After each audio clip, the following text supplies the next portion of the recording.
last week, PRS Guitars announced their newest instrument to their lineup. And the SE designation means it's part of their import line. And I know from doing reviews on their custom and their Silver Sky SE versions that their import line is a great value. I also happen to own an SE acoustic as well as an SE 277 baritone, and those are quite nice instruments as well.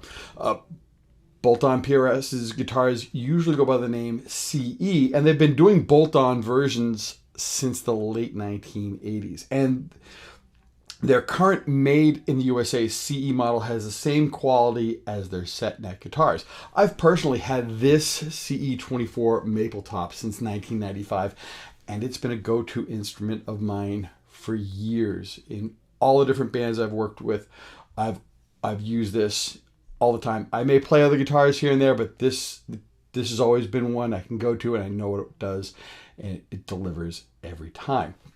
Now, the most noticeable difference on the newer models, the current CE happens to have a shallower carve to the top.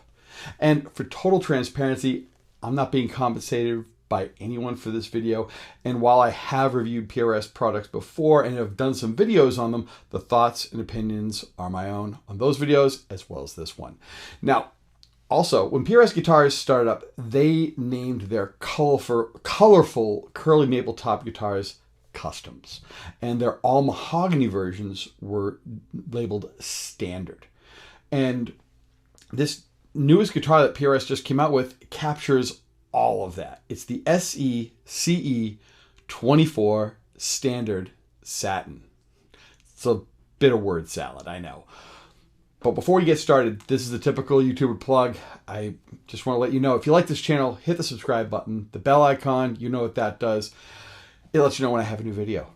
I noticed that over 97% of the viewers on this page aren't subscribers. It's how the YouTube algorithm works. You search for something, it comes up, stuff like that shows up in your feed. And then when you do searches or look at other videos, that alters the algorithm of the stuff you see. So if you hit that subscribe button, you'll be sure not to miss out on any of my future videos. And if you like this video, please click the thumbs up button. And if you want to share it, there's a button for that as well. Okay, anyways, back to the guitars. Quality import guitars are nothing new these days. Most manufacturers have a tier of them in their lineup, and the price is usually far away from their USA products. But they usually have a great value overall. And PRS kind of proved the point that you could make a quality version of their beloved models overseas and that people would flock to it. There'd be an interest. But over the years, prices on import instruments crept up across the board. I mean, in some cases, the features and the hardware were upgraded to premium electronics and hardware. And even though a lot of guitars came through with prettier maple tops and they were just veneers, well, underneath that veneer is usually a maple cap. So you were still getting the same construction. You just weren't getting a full thick cap of that figured. It was just a really nice thin veneer that gives you that appearance. And the construction was pretty much the same. I can see that on my SE 277 baritone, that there is just a veneer on there, but it still looks absolutely wonderful. Now, also the price, well, economics of trade has also played a factor. In the past 6 years, the prices have gone up accordingly, and not just from PRS. There's ESP's LTD line as well has definitely gone up in price, but also so have the features. Ernie Ball's Sterling line of instruments have also gone up in price, but they have also raised the bar as well too, with premium electronics, maple caps, some upgraded hardware, things like that. Chapman Guitars is also another great example of always having an import line that was of great value, very good construction quality, and everything was wonderful, but they've wanted to bring their A game, and their A game means more unique finishes and specialized hardware and some pickups and electronics that they want to really showcase what they can do in-house rather than go to an OEM. That makes sense. But here's where PRS guitars step back. This guitar comes in at $499. Yeah, but what do you get for that price though? Well, you get a solid mahogany body with that shallower carve, a 25-inch scale, 24 fret wide thin maple neck with a rosewood fingerboard. Their electronics are the SE versions of their 8515 pickups with the typical master volume, a master tone, and a 3-way toggle switch. The push-pull is on the tone control, so you can do coil splitting or tapping, whatever the particular vernacular is these days.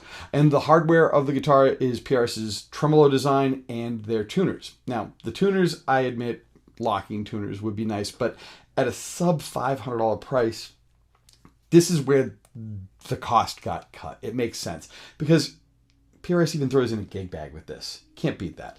And this, speaking of finishing things off, you get 3 options in the finish. You get a nice satin red, charcoal. Charcoal. It looks a little bit more like an aged or a reclaimed lumber. It's not reclaimed lumber, but it kind of has that look of an antique feel to it. Or turquoise. And they all seem to be done in a sealer kind of satin finish where you can feel and see that grain texture coming through, but it's still protected from the elements and still sealed up properly. Now, I predict PRS will sell a ton of these due to the price, and the features are really, really close to the USA versions. And if the price was ever the issue for a player not to consider a PRS, this guitar blows that right out of the water. I've been actually eyeballing one of these since the announcement, and I need another twin humbucking PRS guitar. Like, I need another hole in my head. But one of these would be a great guitar to possibly modify and put a piezo system in. Now, don't get me wrong. I know they make an SE hollow body 2 piezo, but one of these new SE models at that price and with the cost of a Graphtec Ghost system, it would be under about $1,000. And I have to say I'm kind of partial to the turquoise finish. Considering I do gigs where an acoustic and an electric is sometimes needed, this could be very interesting and kind of a great mod platform. And that brings me to that, because that's one thing I've seen a lot of. I've seen a lot of SEs that have been modded over the years. Since the beginning of the Santana SEs, I've seen so many players getting an SE guitar, throwing in pickups that they favor, maybe even doing some different switching. Sometimes they'll, even doing refinishing and doing things like that. So I don't know if I'd go that far to refinishing or something that drastic, but I could very easily see doing some mods to make it really work for what I like to do, because it also makes sense to do that to an SE than messing around with a USA version. Even like an S2 version would be a bit of an expense there. So, I mean, right now, at this price, that guitar, well, the term no-brainer has now been redefined. So I think it's going to be a great thing to PRS's lineup, and it's going to offer up a really great version of their guitars at an amazing price. And you're always going to get the PRS quality as well. So anyways, what do you think about this new PRS? Is it a return to form at the price point that we're used to for import guitars?